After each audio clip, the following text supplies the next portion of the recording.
Ahora sí, buenas tardes nuevamente a todos y todas. Gracias a todas las personas que se han conectado el día de hoy. Vamos a primero compartirles un poquito. Hoy día, como habíamos visto en la primera parte, hemos conversado un poco sobre el liderazgo, ¿no? Sobre todo un liderazgo que se aplique en el desarrollo agrario rural y en nuestra sociedad. Y ser líder, como mencionaba Didi, no es solamente la persona que tiene un cargo, un rol en un determinado lugar, organización, sino líder es la persona que está ahí aportando, contribuyendo a nuestra sociedad desde cualquier espacio, ¿no? Desde el ámbito académico, ámbito social, político, etcétera. Entonces, y todos y todas somos líderes. Por eso ustedes están aquí en este espacio también, ¿no? Porque hemos visto mucho potencial en ustedes, ya sus experiencias en la universidad, en sus institutos o luego que han acabado sus carreras también. Hemos visto bastante liderazgo de parte de ustedes en los proyectos, voluntariados y organizaciones donde ustedes participan o han participado. Así que estamos muy felices que este liderazgo que ustedes tienen se pueda repotenciar ahora y sobre todo se pueda dirigir al desarrollo agrario y rural de nuestro país, que es un sector que lo necesita bastante, necesita mucha gente comprometida, mucha gente con mucho interés en aportar desde su carrera, desde su especialidad, al desarrollo de todas las comunidades rurales de nuestro Perú. Entonces, para esto ya hemos visto es un poco liderazgo, pero como también Didi lo comentó en la mañana, no solamente necesitamos de mucho interés, mucha motivación, sino también necesitamos conocer un poco más. No necesariamente la parte teórica, sino necesitamos dominar, conocer ciertos temas, ciertas teorías, metodologías, etcétera. Y como nosotros les habíamos comentado, esta es la cuarta escuela de jóvenes ruralistas. Son jóvenes profesionales que contribuyen al desarrollo agrario rural. Y esta palabrita me voy a quedar, esta frase, no lo último, desarrollo agrario rural. Esta frase nos va a acompañar desde el día de hoy hasta la clausura, hasta más o menos el 24 de agosto nos va a acompañar esta frase, desarrollo agrario rural. Y es lo que hoy día queremos seguir conversando sobre ello y por esto es que esta segunda parte de la sesión uno va a ser para tener una pequeña introducción y conocer un poco algunos conceptos del desarrollo agrario rural. Y para ello una compañera bastante importante, querida de Park, nos va a contar un poquito más a detalle sobre este tema.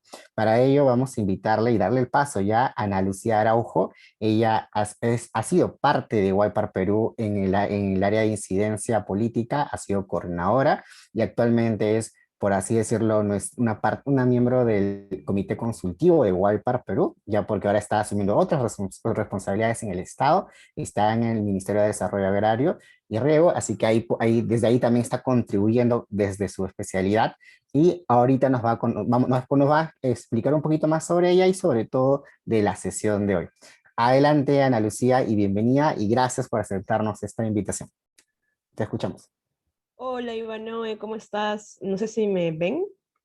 Te vemos y te escuchamos perfectamente. Muchísimas gracias. Bueno, en primer lugar, encantada de acompañarles. Siempre para mí es una alegría contribuir con Wiper, que ha sido mi casa por 3 años. Y nada, muy contenta de poder compartir ahora con ustedes esta pequeña introducción a algunos conceptos clave y una perspectiva clave de el lugar de lo agrícola y lo agrario en los procesos de desarrollo rural. Y también un poco poder tener un análisis de cuál es el estado de la ruralidad y el desarrollo rural en nuestro país. Entonces te pediría por favor que te envié un último PPT hace Sí. 3 minutos. No sé No si te preocupes, pudieras aquí el equipo revisarlo. veloz ahorita lo comparte. Sí, ya lo están compartiendo.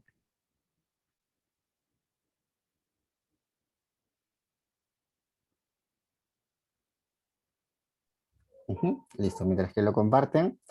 Ahí como Ana Lucía estaba mencionando, Ana Lucía ha estado dentro de Wiper Perú por 3 años contribuyendo y ella ha sido ¿se acuerdan de la investigación, la publicación que habíamos comentado en la mañana? Que Adriana lo había mencionado, les compartió también el link, ya. Ella ha sido la que ha liderado todo este proceso, entonces, listo. Entonces, ahorita vamos a poder compartirlo y ella seguro más adelante también o en otras oportunidades nos va a profundizar esto. Y gracias a Ana Lucía hemos podido tener espacios también para que la juventud rural pueda participar y pueda seguir contribuyendo, ¿no? También desde su propio rol.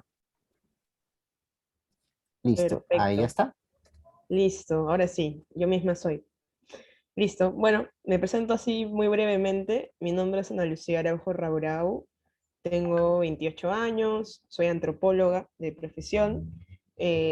Siempre desde la universidad tenía el interés y me especialicé en temas de desarrollo agrario y rural, así como seguro muchos y muchas de ustedes, por mis raíces familiares.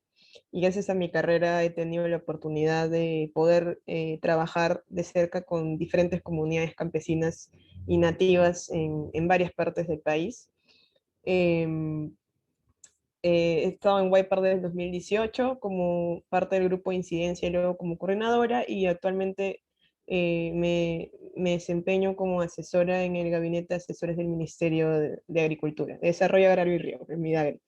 Así que muy, muy feliz de acompañarles, y la idea, la dinámica de hoy es poder tener una presentación, me disculparán quizás sea un poco extensa, pero espero que interesante, y luego de ello, dependiendo del tiempo, tener un espacio de comentarios y preguntas suyas, y en caso sea posible también un pequeño trabajo grupal, ¿no? Entonces, si la ponencia he titulado El lugar del agrario en el desarrollo rural post pandemia. No estoy segura, Ivanovic, si este es el último, pero igual como dale siguiente, ahí nos damos cuenta, ya lo pasamos. Entonces, lo que vamos a hablar, básicamente los temas que vamos a abordar ahora son una definición de lo que es rural, un análisis de cuál es la problemática de las sociedades rurales en el Perú contemporáneo, luego una definición de lo que es el desarrollo, la problemática de las políticas públicas orientadas al desarrollo rural, y finalmente recomendaciones o una visión de lo que debería ser o cómo, hacia dónde deberían virar las políticas de desarrollo rural bajo los nuevos paradigmas que se están trabajando para América Latina. Siguiente, por favor. Entonces, una primera pregunta que me gustaría plantearles como para empezar a calentar y todos como también empezar a dar como una pequeña lluvia de ideas. ¿Qué es para ustedes lo rural, o a qué asocian lo rural y qué es lo que se imaginan cuando piensan en lo rural? O si, digamos, ya de alguna forma alguno de ustedes tiene algún concepto definido, desde un concepto o hasta una imagen, ¿no? Cuando les digo rural, ¿qué es lo que imaginan, qué es lo que piensan? A ver, unas 3 intervenciones. Ivano, tú administras eso, porfitas. Ujú. Ahí tenemos a Héctor. Si quieres, Héctor, vamos a activar, vamos a dejar abiertos los micrófonos a Ana Lucía y tú, dependiendo como quieras, le das dando la palabra.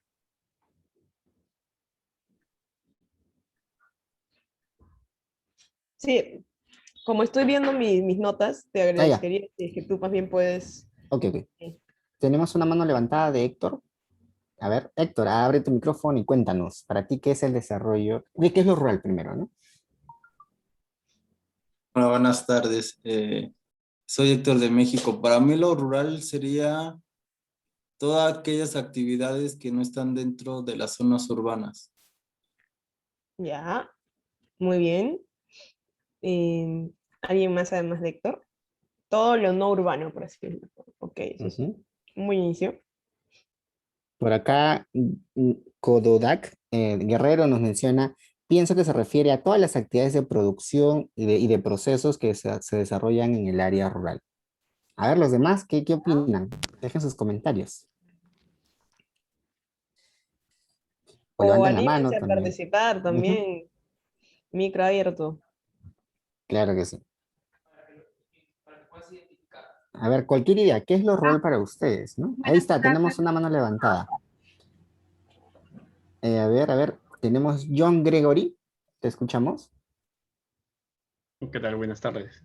Bueno, yo considero que cuando nos referimos al término rural es un ámbito en el cual se desarrollan actividades para un tema todavía de subsistencia o sin el uso de alguna tecnología, ¿no? Que pueda ayudar a la producción de este, ¿no? Y donde que los accesos o los servicios que se brindan no son o son muy distintos a los que se brindan en un sitio urbano, ¿no?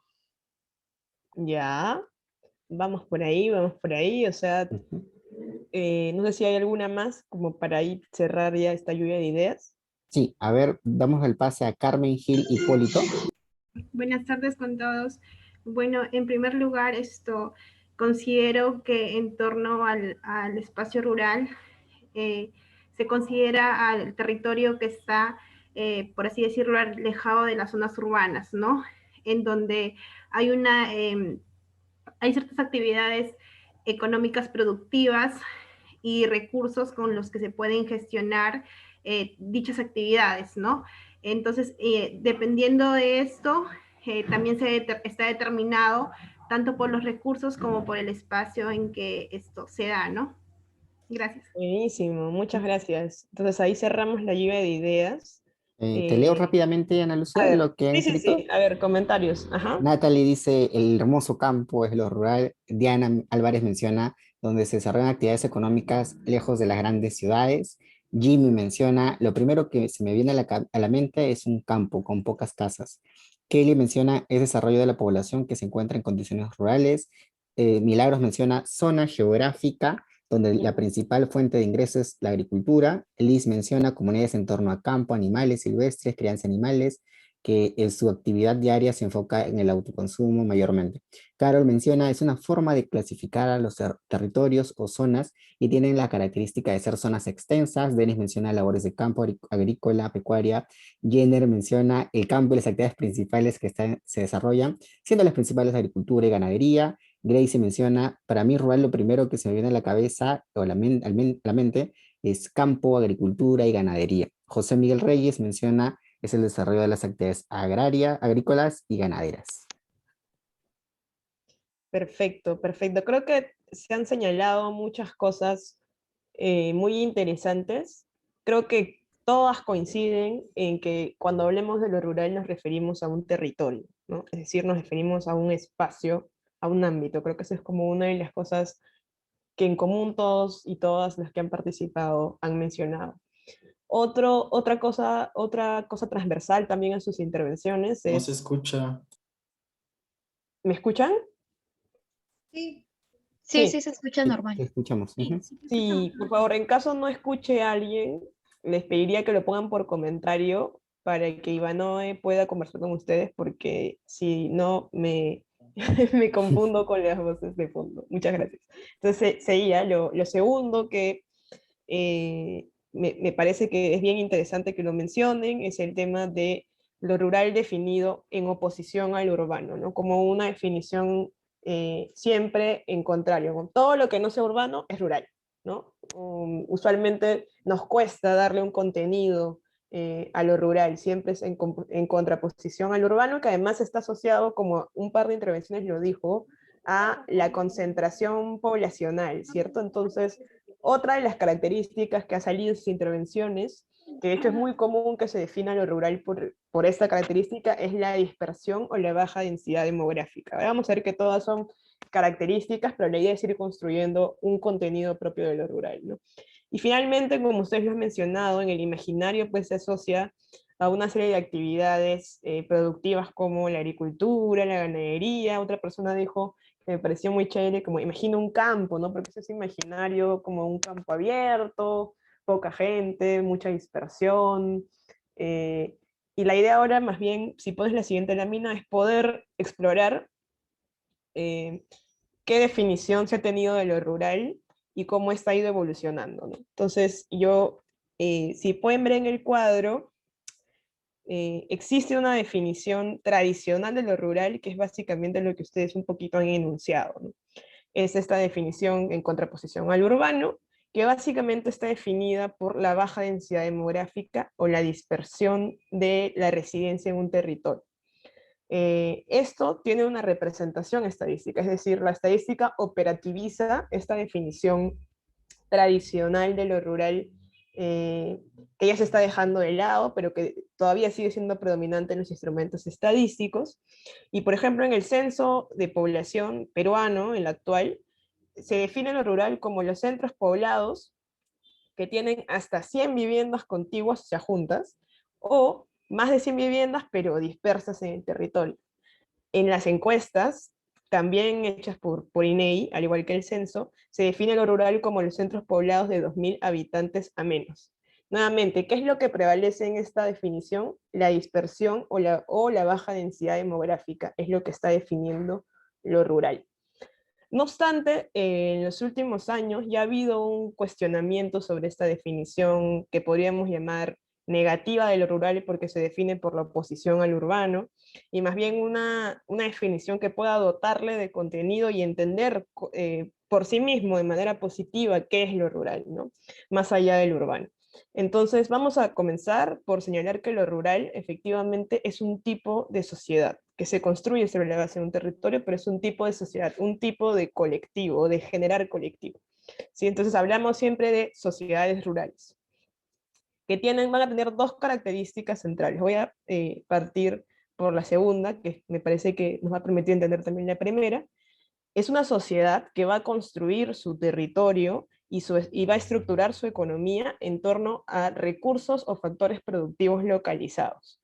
Y esto pensando en la ciudad, donde, por ejemplo, los factores productivos, por ejemplo, a ver, yo que tengo, no sé, no tengo ningún objeto de metal ni de oro, pero digamos que tenga pues un arete de plata, ¿no? Esa plata, esa mina de plata no está en mi territorio, sino que viene de otro espacio, probablemente rural, ¿no? Y vienes aquí y, en fin, todos los objetos que yo uso, de los cuales consumo, los factores productivos con los que se realizan no están en mi territorio, no están en mi distrito, sino que van llegando por un conjunto de circuitos económicos a mi localidad. Las ciudades precisamente se caracterizan por tener estos mercados a donde llegan pues, los insumos ya elaborados. En cambio, en los espacios rurales, los factores productivos de los cuales vive la gente, la mayoría de ellos está en su territorio. La tierra, los bosques, el agua, todos esos forman parte de sus territorios y estas sociedades se van a caracterizar, hago énfasis, en estructurar su economía en recursos localizados, ¿sí? Y en construir un territorio sobre la base de recursos localizados. Eso es lo que los va a diferenciar del urbano y lo que le va a dar contenido a lo rural.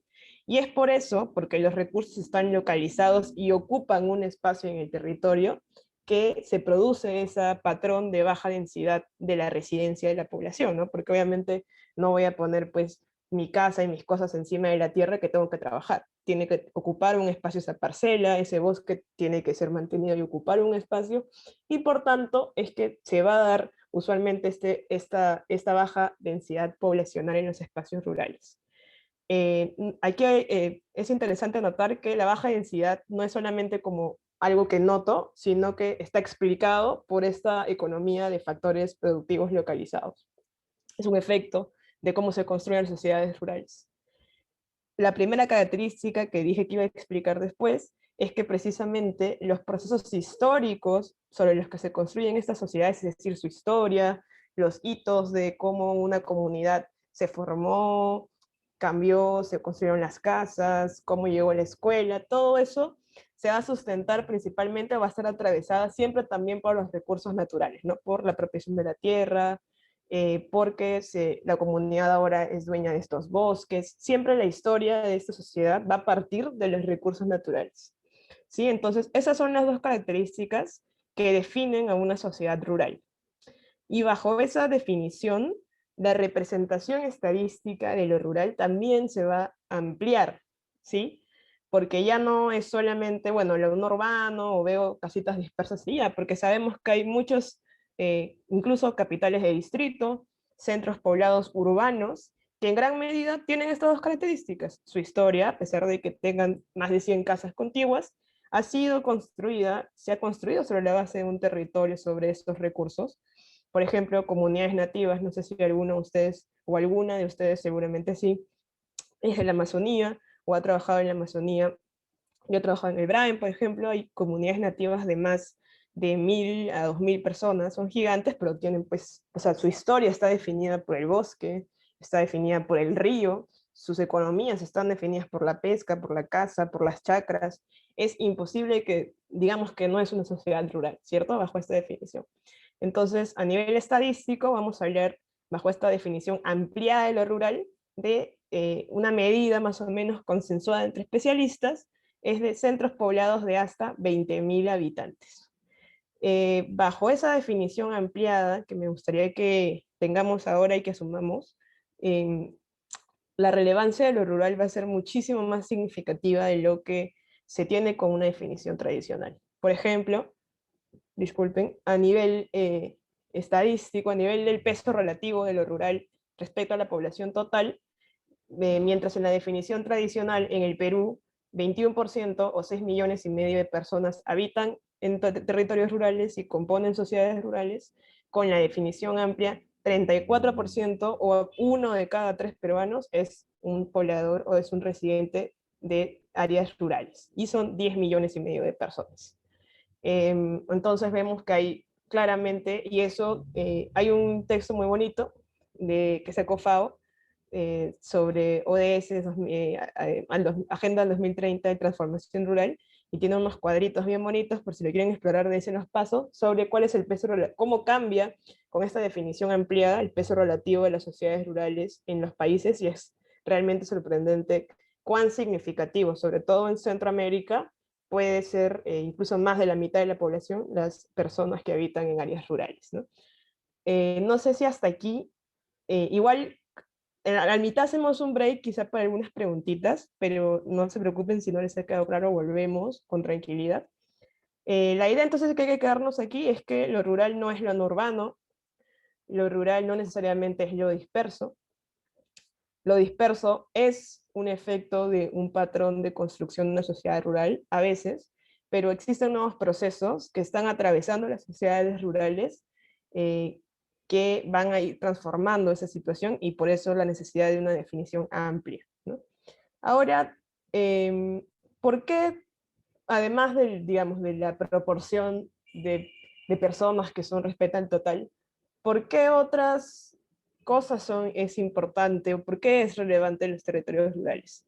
No sabemos que en ellos se producen alimentos, es decir, según FAO, 70% de los alimentos vienen de la agricultura familiar, que está generalmente, mayoritariamente ubicada en territorios rurales.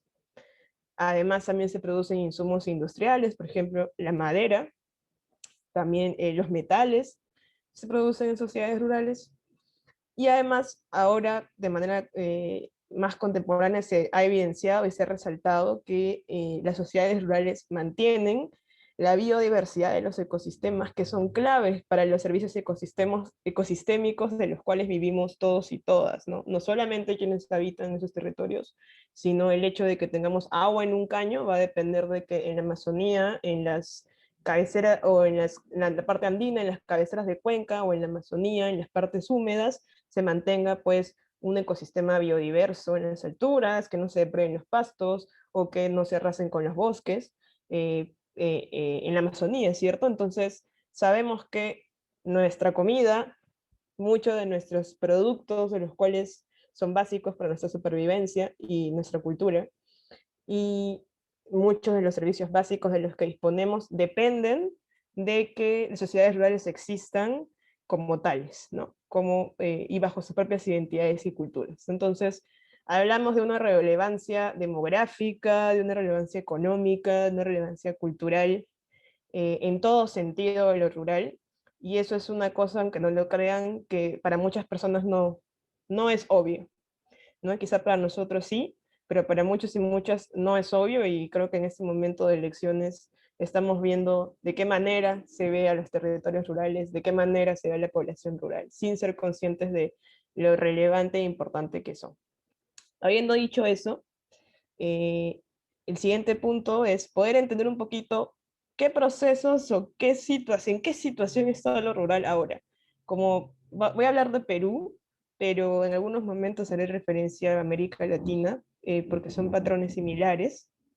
Eh, entonces, se habla mucho del rezago de lo rural, desde los especialistas. Y esto porque hay una situación en la cual efectivamente se ha avanzado mucho y de manera importante en indicadores clave.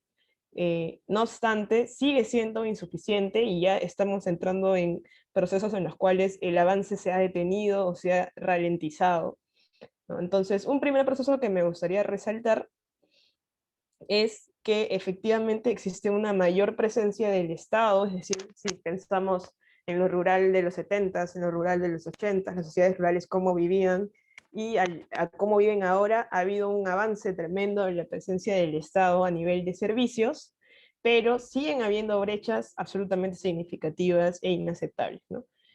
Por ejemplo, en el primer cuadrito que ven a la izquierda es el índice de densidad vial por distrito, que nos va a decir más o menos qué tan conectados están las áreas rurales y urbanas, y si ven, si bien la pendiente de la evolución de la densidad vial del área rural crece más rápido que la urbana, vemos que la brecha es más o menos de 12 puntos porcentuales, ¿no? O sea, estamos hablando de que sí, hay más carreteras, hay centros poblados que antes no estaban conectados y sí lo están, pero sigue habiendo una densidad vial, una conectividad muy deficiente en áreas rurales, y eso es eh, tan vital como para poder sacar mi producto al mercado o como para poder llevar a alguien a un centro de salud, ¿no? Lo mismo a nivel de la cobertura de servicios básicos, que es tan determinante. En caso peruano hay estudios económicos sobre cómo los ingresos de una familia, los activos de una familia incrementan con el simple hecho de tener desagüe, ¿no? Hay una correlación clara entre tener agua y tener desagüe y tener un mejor sustento económico. Y, por ejemplo, en el Perú, 9% de la población rural tiene desagüe, ¿no? Eso es un desagüe vía red pública, o decir, un alcantarillado. O sea, eso es realmente, pues, es una brecha muy alta, a pesar de que efectivamente evolucionó positivamente, sigue siendo, bien la brecha urbano-rural, pues en desagüe, en agua, incluso en electricidad, sigue siendo bastante diferencia de condiciones entre lo urbano y rural. Y finalmente, uno de los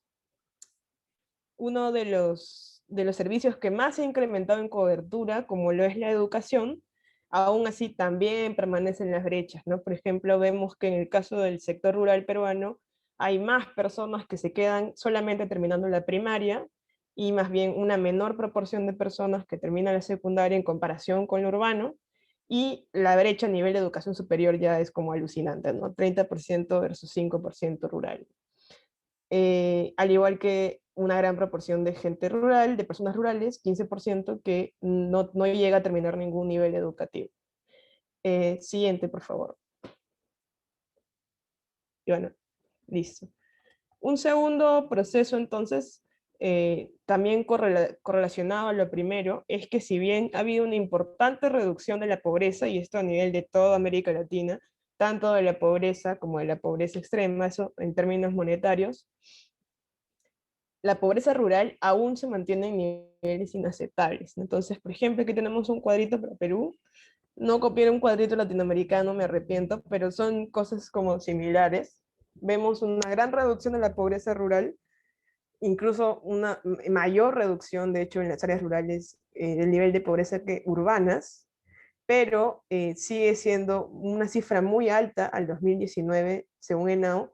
40% de la población rural sigue siendo pobre, ¿no? O sea, estamos hablando de 4 de cada 10 son pobres, mientras que en áreas urbanas la pobreza llegó alrededor de 15%, ¿no? Entonces, más o menos un poquito más de 1 de cada 10.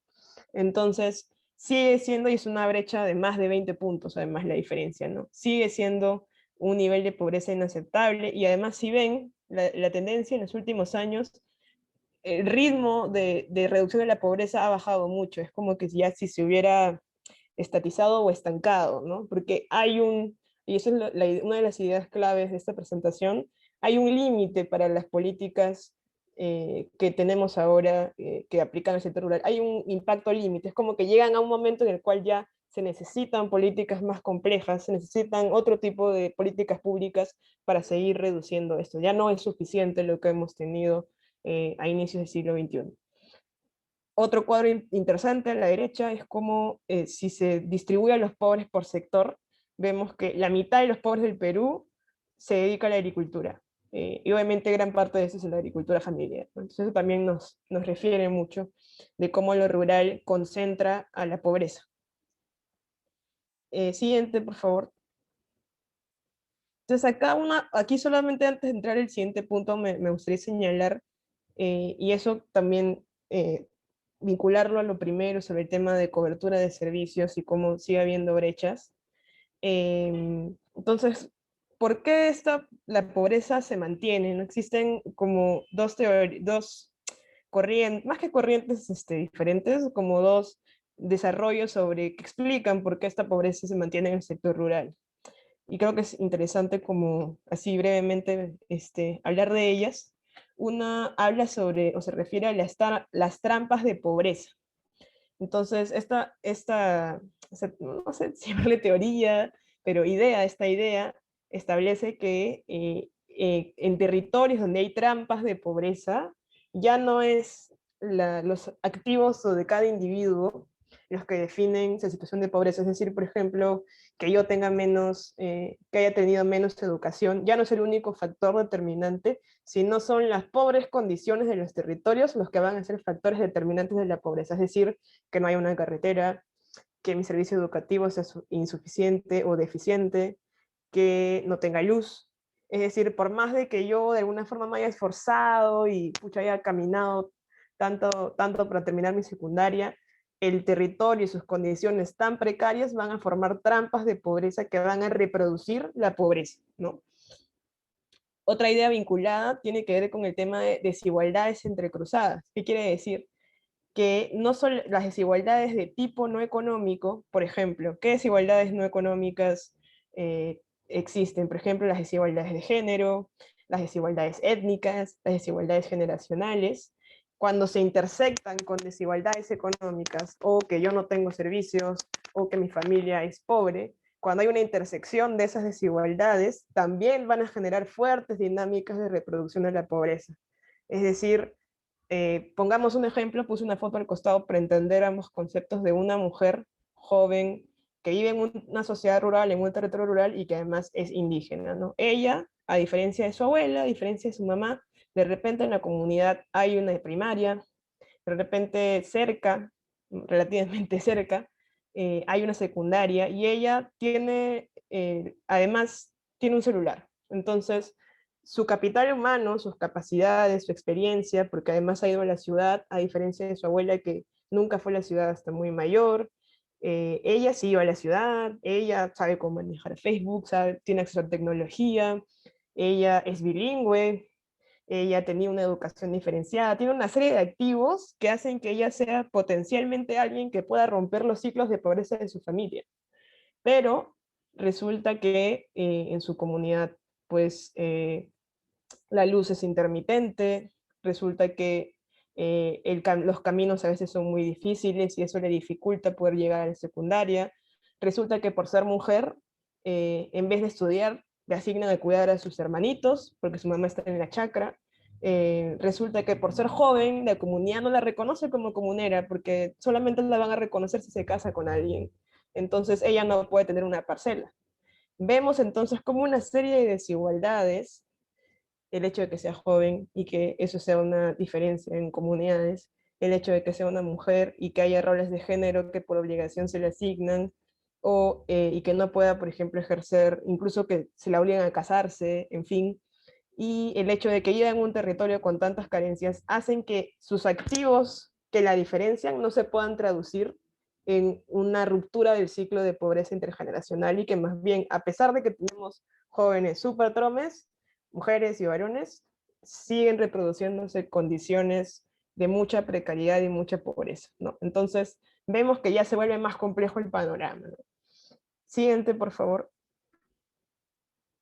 El tercer punto, finalmente, como un tercer punto crítico en la situación de los espacios rurales, de las sociedades rurales, es que existe efectivamente una mayor diversificación económica de los hogares que tienen diferentes estrategias económicas para generar ingresos y para asegurar su alimentación. Pero en todos los casos, y en toda América Latina, la agricultura familiar, la producción agrícola, ganadera, acuícola, silvicultura, todo lo que está dentro de esa categoría, sigue siendo lo más relevante, la actividad más relevante, pero lamentablemente se mantiene en una situación crítica. Entonces, efectivamente, como mencioné, vemos que en todos los casos hay una creciente relevancia del empleo rural no agropecuario, en siglas ERNA, en las estrategias de vida de las familias rurales, por ejemplo, servicios, comercio, trabajo asalariado, estacional, minería, actividades forestales, extractivas, turismo, y todas las familias tienen un combo de actividades estacionales que se van repartiendo, ¿no? Tienen como la ganadería, que les va a generar ingresos una vez al año, el trabajo asalariado agrícola, por aquí el hijo trabaja en una tienda, el papá se va 6 meses a la mina, y por ahí la mamá a veces hace guía turístico, ¿no? Entonces son estrategias diversificadas, pero en todos los casos el ingreso agropecuario, la cantidad de empleo que genera el agropecuario, el tiempo que se dedica al agropecuario sigue siendo central y por tanto sigue siendo la estrategia central de los hogares, y eso es algo que no podemos olvidar. Siguiente, por favor. Lamentablemente, como mencioné, lo agropecuario y la agricultura familiar está en una situación tremendamente precaria, ¿no? A pesar, aquí un cuadrito importante, más que importante, interesante de explorar, también en el sentido de ampliar nuestras definiciones económicas, vemos que una definición corta del PBI agrícola, el aporte del PBI de la agricultura a los países está, salvo en Centroamérica, que sí es un poquito más alto, es menor o está por el 5%, 6%, ¿no? En Perú es, por ejemplo, 6,60, ¿no? No obstante, con una definición más amplia que incorpora servicios agrícolas, trabajo agrícola, manufactura agrícola, la participación de la agricultura en el PBI es muchísimo más alta. Miren, en Perú se multiplica casi por 5, 31,80%. Entonces tenemos que la agricultura aporta al PBI y a las exportaciones. En el Perú emplea el 19% de la población de la PEA activa, es decir, casi un quinto, uno de cada 5 PEA en el Perú trabaja en agricultura, produce el 98% del volumen de alimentos, y además mantiene servicios ecosistémicos, es decir, tiene un total aporte a la economía, y no obstante, está en condiciones pues muy precarias, las cuales ustedes ya saben, hiperfragmentación de la tierra, reducido acceso a activos, el empleo que genera lamentablemente es de poca calidad por la baja productividad, es informal, estacional, muchas veces y sobre todo para las mujeres no remunerado. En algunos territorios como el amazónico, la agricultura de monocultivo tiene impacto sobre suelos de degradación, y en muchos casos, dada la configuración de la actividad, usualmente también hay un uso poco eficiente de ciertos factores productivos clave como el agua, ¿no? Por ejemplo. Entonces, lamentablemente está prácticamente como, ya es un cliché, pero creo que no está de más mencionarlo porque es real, es un estado prácticamente de abandono de esta pequeña agricultura familiar, ¿no? Entonces tenemos, para repasar hasta aquí, una serie de disyuntivas. Por un lado, una mayor presencia del Estado en los territorios rurales, pero se siguen manteniendo brechas grandísimas a nivel de servicios, una reducción de la pobreza galopante, más o menos entre el 2007 y 2014, y luego un estancamiento de la reducción de la pobreza en espacios rurales que sigue siendo muy alta, a niveles muy altos, donde además las dinámicas de reproducción de pobreza se siguen alimentando, sigue habiendo ciclos de reproducción intergeneracional de la pobreza que no terminan, y finalmente una mayor diversificación en la economía rural, pero con una centralidad de lo productivo agrícola familiar, pero que lamentablemente sigue estando en un estado crítico y muy precario para generar desarrollo. A esto, que es como un panorama medio sombrío, no es sombrío, pero nos muestra que, como mencioné, hay un vencimiento del efecto de las políticas que se han venido aplicando sobre los sectores rurales, ¿no? Siguiente, por favor. A esto se le suma una serie de desafíos contemporáneos, que solamente les voy a mencionar brevemente porque ya los conocen. El cambio climático, por supuesto, y lo que significaría solamente que un incremento de 1,5 grados, que supuestamente es el acuerdo, o lo que se proyecta si es que los países mantuvieran su promesa de emisiones de carbono, que no va a pasar.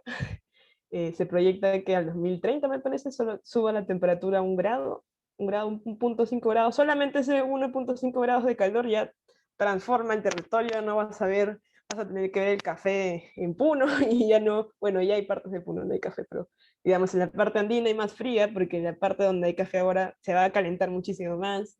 En fin, es una amenaza bastante grande, pero también es una oportunidad. La profundización de la globalización de sistemas alimentarios, una predominancia de demandas de alimentos de otros países, más un incremento de la demanda de alimentos, y además dietas diferenciadas de otro nivel que van a requerir otro tipo de producción, y la predominancia también de supermercados como abastecedores de alimentos en las ciudades, ¿no? Es que eso es una configuración totalmente, eh, digamos, apartada o condiciona mucho a los productores de agricultura familiar que esto sea de esta manera, ¿no? No está hecho para ellos, por así ponerlo en simple.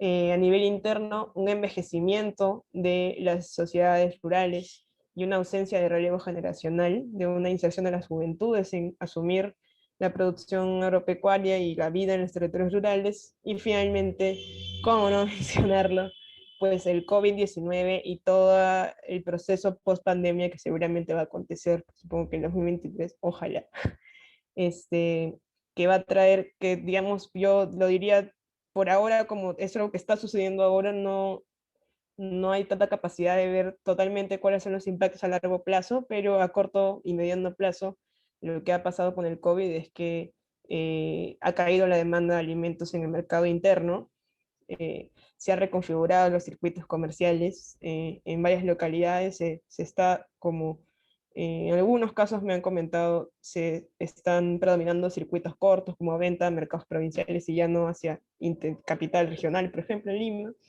Y por otro lado, o sea, una afectación del mercado de alimentos definitivamente, y por otro lado, el retorno de los migrantes, mayor mano y fuerza de trabajo para los hogares rurales, pero también más bocas que alimentar, ¿no? Entonces, esas presiones, esos desafíos se van a sumar a lo ya mencionado, ¿no? Son procesos de transformación muy importantes sobre los que tienen que lidiar las sociedades rurales. Entonces, ahora vamos a entrar a la segunda parte. Eh, no sé si hasta aquí, Ivano, ¿tú qué piensas? Como hacemos un pequeño break Sí, de sí, está bien. 5 minutos, como, porque siento que ha sido como un montón de información. Hacemos un pequeño break, no se preocupe, yo creo que las preguntas las dejamos para el final, y si hay alguna cosa que no quedó clara o que quieren que profundice, volvemos al final sin problema, pero damos un pequeño break de 5 minutos, yo también me tomo un poquito de agua, y volvemos, y lo que vamos a hablar ahora es qué podemos hacer sobre este panorama tan complejo, y ahí otra vez los quiero escuchar con sus ideas. Entonces vamos cinco Interesante. minutos hasta las 4. Ujú. Ya, perfecto. Hasta No, las 4, sí, 10 hasta las minutos. 4. Ok, ya, está bien. Por favor, levantémonos, nuevamente regresamos con energías en estos 10 minutos. Ya luego encendemos las camaritas también y sigamos participando. Vamos a tener sesiones de trabajo, así en equipo. Entonces, tenemos un descanso ya de 9 minutos ahora para poder retomar en un rato. ¿Sí? Son libres, a ver, muévanse, estírense. Si no quieren ir a ningún lado, quédense aquí, pero vayan estirándose para que no se nos caigan, porque entiendo que todos y todas hemos almorzado recién hace un rato, entonces todavía están ahí recuperándose, pero así que perfecto, perfecto. Ahí hay comentarios, Ana Lucía. Bueno, si quieres tú también puedes descansar, Ana Lucía, pero ha habido algunas reacciones ahí, ¿no? Comentando un poco sobre la situación, por ejemplo, en Colombia, con la ampliación de la frontera agrícola. Los campesinos a veces presentan amenazas contra los biomas, ecosistemas. La pobreza también ha incrementado en la pandemia, mencionan, etcétera. Entonces, en México, el 54% de personas de pobreza se extiende en zonas rurales y depende de la agricultura familiar. Interesante todo lo que nos están comentando. Entonces, y bueno, seguimos entonces ahora sí en 9 minutos de break. Puedan ir al baño, tomarse agüita, comer algo, etcétera, y regresamos con más energías. Recuerden que en esta segunda parte ahora vamos a ver cómo podemos aportar, incidir en este desarrollo agrario rural, ¿no? Entonces, listo, en 9 minutos regresamos. En Listo. donde se queda 11 de 16. Donde había unos puntitos verdes. Ujú. Perfecto. Ahí está, ya la gente Ahí ha estamos. regresado. Perfecto.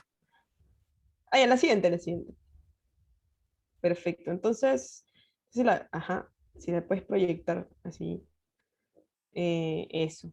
Entonces, respecto a todo lo que he mencionado, que podríamos así sintetizar como un rezago de las sociedades rurales y una serie de nuevos desafíos desafíos que configuran tanto desafíos como oportunidades críticas para las sociedades rurales, que son cosas que no se van a poder evitar, es decir, que ya estamos encima del toro y tenemos que agarrarlo de las astas o nos caemos, como ese cambio climático, como es el COVID, como es el envejecimiento demográfico, como es un sistema alimentario globalizado y excluyente. Eh, ¿Qué podemos hacer y qué hemos hecho para abordar esta problemática de las sociedades rurales? Ahí quiero abrir otra vez el micro. No sé si un tipo de intervención podría ser: mi estado, mi gobierno local ha venido haciendo esto, se ha reducido a esto, o también podría ser: yo pienso que deberíamos o podría hacerse este tipo de cosas. Podríamos como responder por ambos lados, a ver si alguien se anima con toda confianza, hacer también una pequeña lluvia de ideas sobre esto. Creo que, Ivano, yo te dejo ahí, Ivano, Perfecto, sí, para que estamos por puedas acá. administrar la participación. Genial. Entonces tenemos, a ver, primera mano levantada de Héctor Miguel Vargas. Adelante, Héctor, te escuchamos. Hola, buenas tardes.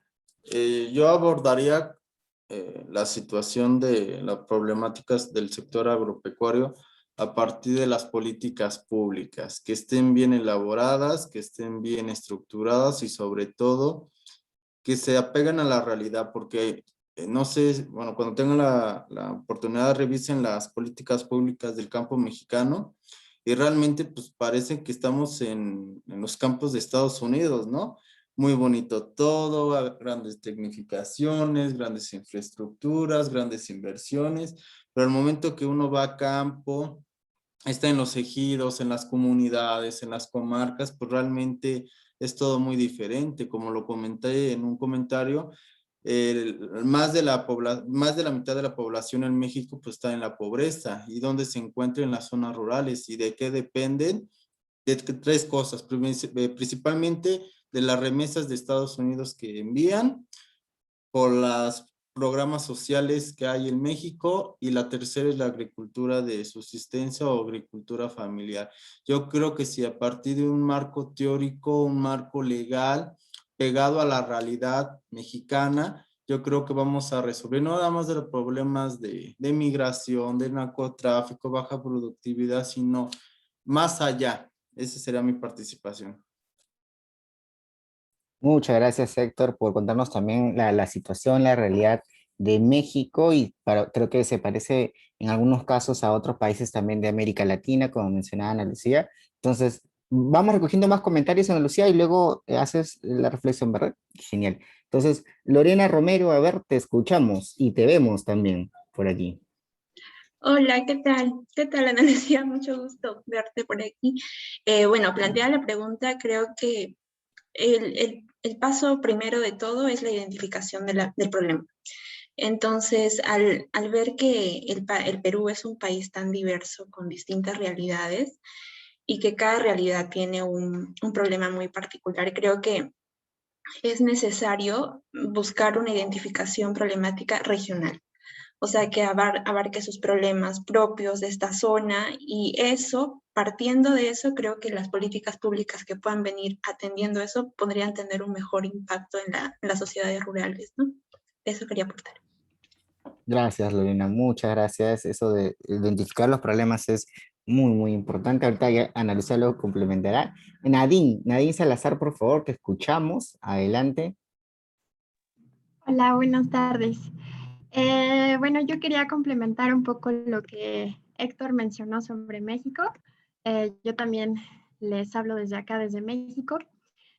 Yo creo que, por ejemplo, en nuestro caso, y sé que en otras partes de América Latina también, es esta cuestión del extensionismo tradicional que se ha estado manejando. Entonces, creo que, bueno, con este modelo de extensionismo agronómico, además de todo el daño que se ha generado al medio ambiente, pues es justo, ¿no? Lo que ha perpetuado que muchos campesinos no puedan lograr los mismos derechos que cualquier persona en un ambiente urbano que tenga acceso a los alimentos y, bueno, al comercio justo tampoco. Entonces, yo pienso que, bueno, yo podría ver como dos formas. La primera es como consumidores, pues lo que estaba mencionando Ana Lucía hace rato acerca de los circuitos cortos, es decir, fomentar. Aquí en la Ciudad de México, vivo en la Ciudad de México, entonces, bueno, estos circuitos cortos ya existen, ¿no? De muchos agricultores de la ciudad, del sur de la Ciudad de México que venden y comercializan de este modo sus productos. Y también como profesionistas, creo que una forma también una forma de fomentar este desarrollo agrario rural es a través de los sistemas participativos de garantía. De hecho, bueno, yo he trabajado un poco con eso y sabemos que, bueno, el boom de la producción orgánica, ¿no? Ahorita está enorme, es gigante, pero sabemos a la vez que es muy inequitable el acceso a este tipo de certificaciones porque son muy costosas. Entonces, bueno, esa sería mi aportación, promover también los sistemas participativos de garantía. Perfecto, Nadine, muchas Gracias. gracias. Qué interesante lo que has mencionado y que... Buenísimo. Quizá Sí, una adelante, más, Ana Lucía. Iva, Una más. una más para cerrar. Perfecto. Acá la gente es muy participativa, te cuento, Ana Lucía, te habrás dado cuenta ya. Pasamos entonces con Daniela. Orduz, ¿te escuchamos? Hola a todos, ¿cómo están? Yo soy de Colombia y aquí pues la cuestión rural es una cosa que se está discutiendo hace muchísimo tiempo. Como pues no sé si sepa la mayoría, hubo una guerra aquí de más de 50 años que tuvo lugar principalmente en las áreas rurales, entonces ha habido un abandono del Estado pues completo, y pues hay muchas vulnerabilidades, muchos desafíos después de la firma de los acuerdos de paz. Me parece interesante el acercamiento que se da desde las políticas públicas, sin embargo, digamos, creo yo también que construir procesos comunitarios de participación desde las comunidades mismas de base, en donde las mismas asociaciones de productores se encarguen como tanto de la investigación, educación, desarrollo de sus procesos y sus proyectos productivos, me parece una herramienta interesante para que se pueda articular con políticas públicas, porque sabemos que no en muchos casos el alcance del Estado es eficiente. Y pues aquí por lo menos se ha demorado un montón. Entonces, procesos de base me parece una herramienta interesante para abordar problemáticas de las sociedades rurales. Buenísimo, muchas gracias. Hola Lorena, ¿cómo estás?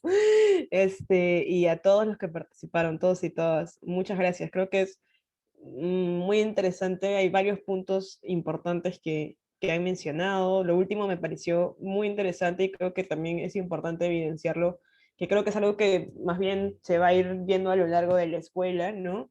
Eh, Eso, lo que tú has mencionado, que si bien, o sea, yo creo que la política pública es fundamental porque es como lo que da el talante y fija una perspectiva del Estado que es el responsable de guiar procesos de desarrollo rural. Esto no puede obviar definitivamente la articulación con procesos locales y comunitarios, ¿no? Impulsados de la sociedad civil. Eso es sumamente importante, es un gran punto. Eh, Se ha mencionado también la primera intervención también me pareció muy interesante porque creo que es un punto que también es muy real y que a veces es complejo abordarlo, pero tenemos que abordarlo porque si no, no logramos llegar al impacto que queremos, que es la pertinencia de las políticas y de las intervenciones. Y ahorita vamos a hablar de eso, pero esta pertinencia pensada desde la vocación del mismo territorio hasta si es que la población a la que vamos a brindar el servicio, a proveer el servicio es indígena o son mujeres o están afectados por brechas específicas que requieren una atención específica, ¿cierto? Entonces el tema de pertinencia territorial, interculturalidad, genérica, en fin, es también un gran punto. Y finalmente lo que se mencionó también entre Lore y la otra participante, disculpen que, que no sepa todos los nombres, pero el tema de pues también modernizar la visión de las políticas públicas, de trascender un poco el tema de simplemente proveer de servicios, que no, obviamente tenemos que seguir haciendo eso y ampliar ello, pero modernizar ese tipo de provisión, no tener esa mirada tan reduccionista solamente en el tema de extensión agraria o asistencia, ¿no? Ahora vamos a ver eso con mayor profundidad y ya en el trabajo grupal dará espacio precisamente para discutir de eso desde las experiencias de ustedes también. Entonces, siguiente, por favor. Cuando entramos en el terreno de qué es lo que tenemos que hacer, cómo abordar esto, ya estamos en el terreno del desarrollo, ¿no? Esta primera parte nos hemos concentrado en definir qué es lo rural, cuál es la situación de lo rural. Entonces, cuando hablamos de abordar una problemática para transformarla, ya entramos en el terreno del desarrollo. Y si bien el desarrollo es un concepto muy polisémico, nunca no van a decir como esta es la definición, sino que ustedes vean desarrollo y van a ver diferentes autores, diferentes especialistas que van a definir desarrollo de manera diferenciada. A mí, una definición que me parece que dentro de todo es súper clara y abarca como lo que pienso que es fundamental del desarrollo, es que el desarrollo es un proceso en el cual el crecimiento económico y la consolidación del bienestar de una población acontecen de manera simultánea y armónica.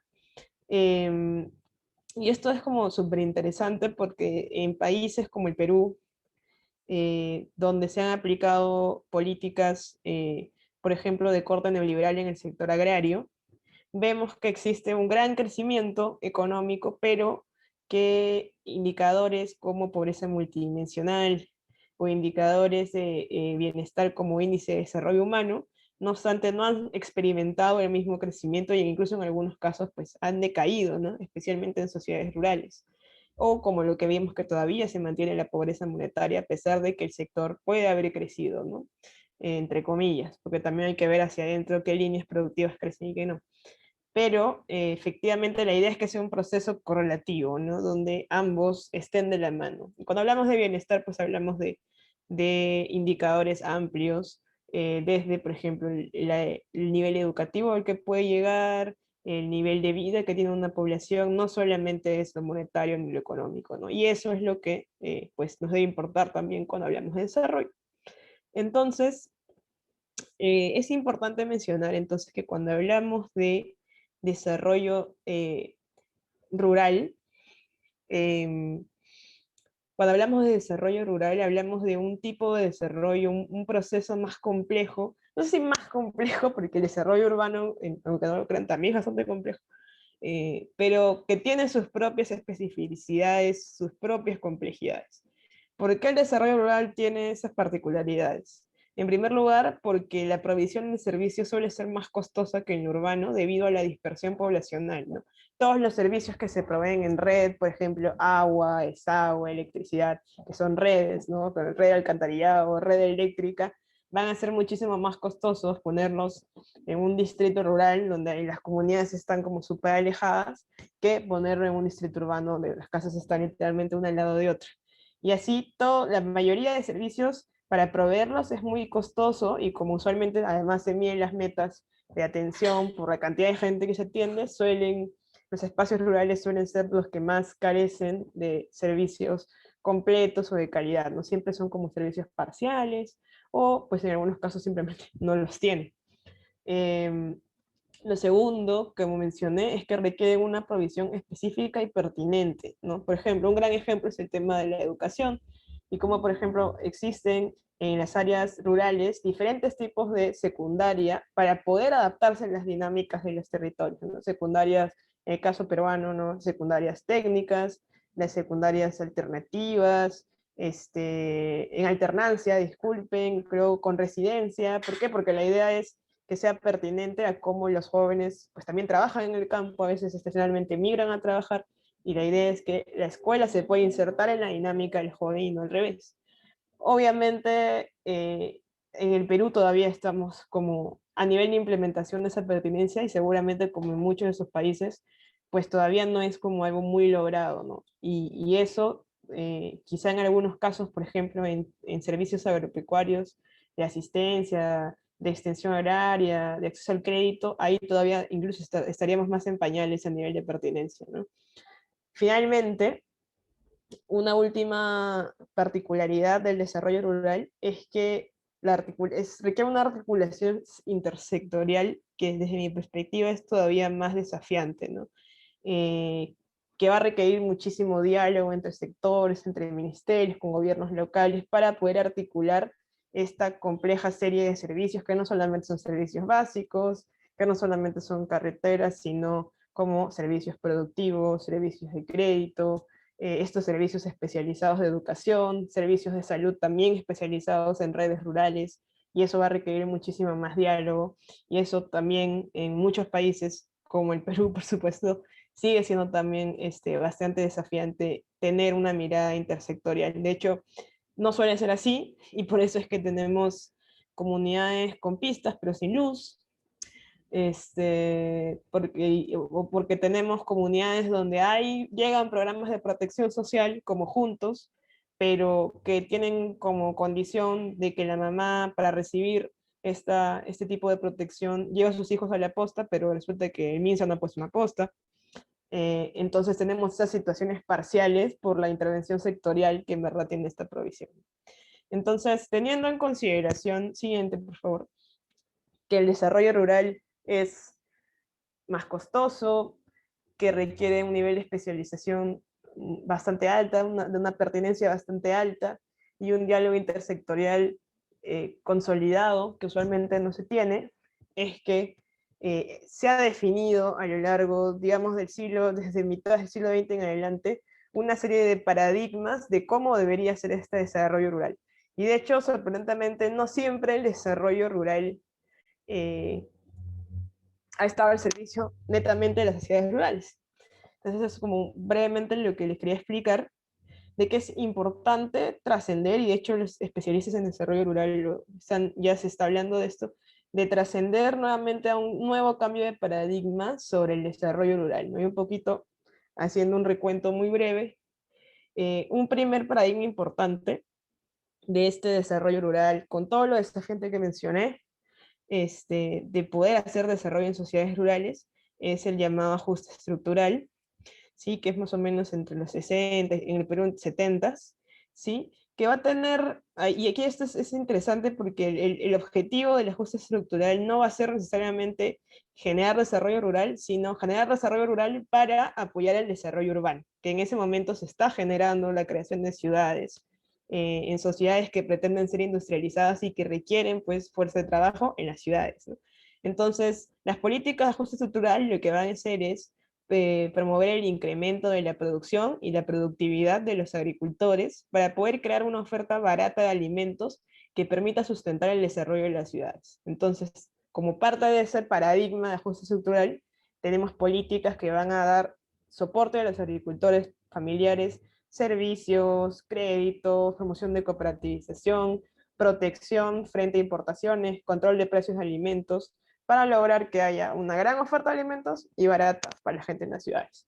Entonces, en verdad, el desarrollo rural se entiende como promoción de productividad y producción agrícola, pero en verdad el fin es lo urbano, ¿no? Promover ese crecimiento urbano, esa industrialización. Entonces, vamos a ver lo rural solamente desde lo productivo y apoyar al agricultor con todo lo que tenga, y eso, quienes estamos en Perú, si recordamos por nuestros abuelos y padres, la época de Velasco y cómo fue la serie de políticas de ajuste estructural en el desarrollo en los ámbitos rurales, vamos a recordar precisamente este tipo de políticas. Luego en los 80s, entre 80s y 90s, va a haber un cambio de paradigma que va a partir del consenso de Washington, ¿ya? No sé, no importa los nombres, el tema es que entendamos cómo se va transformando el paradigma de qué es lo que debe ser el desarrollo rural y cómo de eso nacen políticas que van a definir qué van a recibir los agricultores y qué no, ¿no? Entonces, aquí ya no se va a promover la productividad y la producción, sino más bien la competitividad de la agricultura, sobre todo en mercados internacionales, porque las sociedades rurales ya no se va a querer que promuevan alimentos suficientes o alimentos baratos, sino se va a promover que pueda generar exportaciones y por ahí generar divisas para el Estado, ¿no? Y hacia adentro, pues, fuerza un mercado de empleo más o menos significativo. Entonces, el Estado se va a retirar de la provisión de servicios, o al menos se va a reducir, en el caso de Perú prácticamente al mínimo, y se va a asumir de que el libre mercado es que se va a desarrollar empresas que provean servicios. Lo que realmente sucedió es que se desmanteló el sistema de apoyo a pequeños y medianos agricultores y más bien se priorizó a la agricultura de exportación y a la gran agricultura de exportación, a quien sí se le dotó de recursos como tierras, como obras de gran infraestructura hidráulica, y una serie de marco legal que va a apoyar esta agricultura de exportación globalizada que genera divisas para el Estado y cierto mercado de empleo en el territorio en el que está presente, ¿no? Mientras aquellos productores que no podían ser sujeto de este tipo de políticas, que no tenían las condiciones para alcanzar esta competitividad, simplemente se empezó a tener estas políticas de inclusión social y de protección para simplemente tratarlos como pobres y no como productores, ¿no? Aliviar la situación de pobreza. Entonces tenemos en paralelo tanto políticas hacia la gran exportación, sí productivas, y políticas de protección y reducción de la pobreza para los pequeños agricultores, que no entran bajo la condición de competitividad. Y eso es lo que ha venido un poquito regulando hasta ahora, me parece, nuestras políticas agrarias. Ahora vamos a ver eso. Pero desde hace algunos años se habla de un nuevo paradigma. Desde la FAO, los organismos internacionales, se está hablando de un nuevo paradigma que se llama la nueva transformación rural, que quiere plantear nuevos ejes de la producción agrícola y que va a tener como centro, sin excluir a la gran exportación, pero que va a tener como centro más bien a la pequeña agricultura familiar como otra vez el sujeto que va a generar el desarrollo en sociedades rurales, el sujeto sobre el cual se va a centrar el desarrollo, ¿no? Y esta nueva transformación rural va a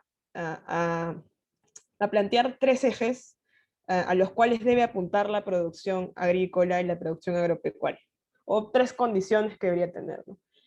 Ya no es una producción para el mercado internacional, ni una producción para la ciudad, sino en primer lugar tiene que ser una producción que apunte a la sostenibilidad económica y ambiental. Es decir, para ponerlo en simple, una productividad que tenga como base la innovación y no más bien la depredación del capital natural, ¿no? Que una productividad que se base en la innovación tecnológica, que haya más tecnología, pero que al mismo tiempo no se dé a costa de depredar los recursos naturales, sino que sea sostenible ambientalmente. Un segundo eje es que tiene que ser una producción agrícola, una agricultura familiar que genere dinámicas de inclusión social. Y ahí entra el Estado con las políticas también, que esté orientada pues, a reducir brechas de servicios, es decir, el Estado apoyando para reducir brechas de servicios, y que además aborde o que confronte las desigualdades estructurales que mencioné, ¿no? De género, de cultura, etcétera, etcétera, y se promueva la ciudadanía en las sociedades rurales. Finalmente, un tercer eje es el tema de alimentación saludable y seguridad alimentaria, que me faltaba agregar en el gráfico, ¿sí? Y que la agricultura familiar además debería estar conectada a un sistema alimentario más equitativo, que tenga como eje ya no la alimentación suficiente, ya no como producir para mercados y que los europeos coman espárragos o arándanos, no solamente eso, sino apuntar a una dieta saludable, apuntar a reducir indicadores de desnutrición crónica, apuntar a la reducción de la obesidad, que aunque no lo crean es un problema invisibilizado, en muchos casos viene siendo una problemática que está creciendo a ritmos galopantes y en espacios rurales sobre todo. Entonces, que tenga como eje también nuevamente seguridad alimentaria y nutricional, ¿no? Entonces, van a ser esos tres ejes: la sostenibilidad económica y ambiental, la inclusión social y reducción de desigualdades, una alimentación saludable y equitativa para todos y todas, los que van a configurar qué tipo de políticas desde este paradigma van a proveer o se va a diseñar para la pequeña agricultura familiar, que nuevamente va a estar en el centro o va a ser el sujeto que va a generar este tipo de producción atravesada por estos tres ejes. Obviamente es todavía una idea, es algo que está en discusión, que se está intentando plantear como un nuevo paradigma, que se está intentando generar políticas que apunten a lograr una producción que pueda ser, que pueda apuntar a estos tres ejes, que es súper complicado. Solamente que sea sostenible ambientalmente es súper complicado. Pero nuevamente pensemos en los desafíos que se nos vienen, ¿no? El cambio climático, por ejemplo. Entonces no podemos tener ya una agricultura depredatoria, ¿no? Ni de pequeña ni de gran escala. Entonces, este es como un primer paso que se está planteando para poder modernizar la política pública y poder generar y reducir brechas de pobreza que hemos expuesto y abordar otras problemáticas de las sociedades rurales. Una segunda cuestión, puedes poner el siguiente, por favor, Iva. Y hacia adentro ya bajo este nuevo paradigma, es nuevamente, como mencioné, modernizar las políticas públicas, modernizar los instrumentos de política. Aquí en el cuadro que tienen al costado está, me parece que las políticas más importantes hasta el 2016 que se han dictaminado, que se han elaborado sobre el tema de desarrollo rural. Pueden ver, ahí no las voy a leer, pero un análisis de especialistas de Marisa Remy menciona que si bien las estrategias que se han elaborado, las políticas públicas que se han elaborado en el Perú para promover el desarrollo rural, están un poquito ya empezando a orientar a la agricultura familiar, efectivamente, están bien diseñadas, están bien formuladas, padecen de dos cosas muy importantes, ¿no? En primer lugar, que les cuesta a las políticas públicas, todavía nos cuesta desde el Estado, atender a una población tan heterogénea como son las que viven en territorios rurales. Es decir, son estrategias que son muy homogeneizantes del público objetivo, ¿no? Y que les cuesta llegar a una complejidad de atención a mujeres indígenas, personas andinas, costeñas, amazónicas y todo lo que esa diferencia representa en sus necesidades, en su demanda de política. Y una segunda observación que se hace en las políticas de desarrollo rural es que lamentablemente siguen siendo muy sectoriales. Sigue siendo de Midagris, sigue siendo de Desarrollo e Inclusión Social, sigue siendo del Ministerio de Transporte y Comunicaciones, por poner nombres, y no hay un abordaje integral, que es lo que se requiere cuando hablamos de desarrollo rural, ¿no? Entonces, lo que se menciona, lo que ella menciona es que finalmente tenemos una serie de intervenciones que están al costadito, algunas de las principales, que sí, por un lado, están orientadas a fortalecer los sistemas productivos familiares, como Jacuiñoy, o que están orientadas a fortalecer asociaciones, cooperativas, emprendimientos, planes de negocio, innovación agraria, o a fortalecer ciertas cadenas de valor, pero todo eso es como muy eso, muy homogeneizante, muy sectorial, y por otro lado sigue prevaleciendo una serie de políticas para la gran propiedad, para la gran agricultura de exportación que se sigue desarrollando en el Perú de manera, digamos, creciente, ¿no? Sobre todo en la parte de la costa. Entonces, al final no tenemos pues una política con la complejidad necesaria y tampoco que apunte a una sostenibilidad ambiental ni a una seguridad alimentaria y nutricional, y que se queda bastante corta para reducir brechas y para abordar desigualdades entre cruzadas. Y seguramente esto se repite y ya les escucharemos en otros países como México, Colombia y otros que están presentes. Para ir finalizando, y esto ya es lo último, no sé si puedes poner la siguiente lámina, Iva. Hay ciertas lecciones que podríamos ir trabajando en la política pública, al menos de mi perspectiva, pero ahora la idea es escucharles a ustedes también, para llegar y seguir trabajando, yendo hacia un desarrollo rural transformador, bajo el paradigma de una nueva transformación rural, ¿no? En primer lugar, y tiene que seguir habiendo, es ampliar y diversificar los activos y los servicios de lo que disponen las familias rurales. Esto sigue siendo vital. Sigue siendo vital que haya carreteras, sigue siendo vital que haya luz, que haya agua, sigue siendo vital que haya una asistencia técnica pertinente en los territorios, que no las hay en muchos casos. En segundo lugar, establecer las condiciones para que los hogares puedan valorizar dichos activos en el marco de este nuevo paradigma, ¿sí? Por ejemplo, el mismo hecho de tener una carretera, yo le puedo poner la extensión agraria, pero si no puede llegar al mercado, esta persona no puede valorizar ese activo que está teniendo, que es la asistencia técnica, ¿cierto?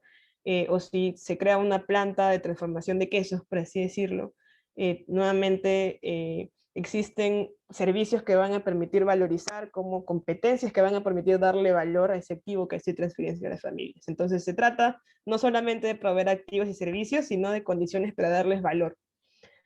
En tercer lugar, como ya mencioné, esto es muy importante, que nuestras intervenciones sean integrales en el sentido de no solamente apuntar a reducir brechas de servicio, sino abordar desigualdades estructurales y entrecruzadas. Intervenciones sin una implementación real de enfoque de género, sin una implementación real de enfoque intercultural, lamentablemente no nos van a permitir reducir pobreza. Y finalmente, fortalecer la institucionalidad y la gobernanza del desarrollo rural, sobre todo la articulación intersectorial y también hacia adentro de las intervenciones. Creo que algo que no puse aquí, quizá por un poquito de sueño, porque estaba haciendo así como ya de madrugada, es que otra de las lecciones de esto, que me parece importante mencionar, y esto en base al título de la ponencia también, es que no hay un desarrollo rural o una nueva transformación rural sin lo agrario, ¿no? Ya hemos visto que lo agrario sigue siendo central, ya hemos visto que en este paradigma es el agricultor familiar nuevamente el sujeto del desarrollo, el que va a promover el desarrollo, y pues lo agrario tiene que ser central, el desarrollo de lo agrario tiene que ser central, no solamente como para generar valor, no solamente para reducir las brechas, reducir digamos, que los hogares puedan tener ingresos autónomos, reducir pobreza, sino también como vehículo de transformación de desigualdades, ¿no? Entonces me parece también central mencionarlo. Entonces yo ahí me quedo, ahí me quedo. La idea ahora es poder tener, si es que hubiera, una breve ronda de preguntas y comentarios. Ya no sé si de tiempo para eh, el trabajo, Ivana, tú me dices, pero Sí, sí, dependiendo, sí, podría ser, no sé, unos 10 minutos tal vez. sí, en todo caso hagamos lo siguiente, vamos a trabajos en grupos, me dejan sus preguntas por comentarios del chat, ¿sí? Y vamos a ir a trabajar en grupos, no sé en cuántos grupos son, Ivanoel. Podríamos ahorita crear más o menos, dependiendo de cuántas personas ¿consideras tú? ¿5 personas o 6? Sí, 6 personas, 6, aunque 97 creo que no se divide entre nada. Sí, sí, asumamos que es 98. Entonces, 98. ujú, Sí, entre 6 personas, de 6, y ya tú los organizas. Y solamente con una pregunta, porque no tenemos mucho tiempo para hacer algo como más en profundidad. Pero a esto que se ha mencionado, esta última lámina que quizá podríamos dejar proyectada, ¿qué otras condiciones, qué otras ideas de política pública, así algo como básico para lograr una producción que ya dijimos sostenible ambientalmente, que reduzca brechas, que reduzca pobreza, que reduzca desigualdades y además que apunte a una seguridad alimentaria y nutricional de la sociedad, del país y del mundo, por supuesto? ¿Qué otras condiciones o qué otras ideas de política pública ustedes añadirían, ¿no? Así como esto se tiene que hacer, así tiene que cambiar la política pública para alcanzar este tipo de producción, ¿no? Este tipo, y por defecto, este tipo de desarrollo agrario y de desarrollo rural. Es la única pregunta, es súper general, y la idea es que tengan 10 minutos para trabajarlo en grupo, y luego brevemente pues nos comenten mientras yo voy leyendo las preguntas en el chat. ujú. Perfecto. Listo. Entonces vamos a hacer los 20 grupos, 20 grupos por si acaso. Hay algunos que van a ser de 5, 6. Y más bien recordarles que apenas terminen estos 10 minutos van a regresar a salas y aprovechen al máximo, por favor, estos 10 minutos que van a tener. También aprovechen en conocerse porque tal vez en la mañana han estado en varios grupos, pero tal vez ahora conozcan nueva gente, conozcanse así rápidamente en 2 minutos y ya luego los 8 los dedican a resolver este caso, ¿sí? Entonces, nos vemos en 10 minutos.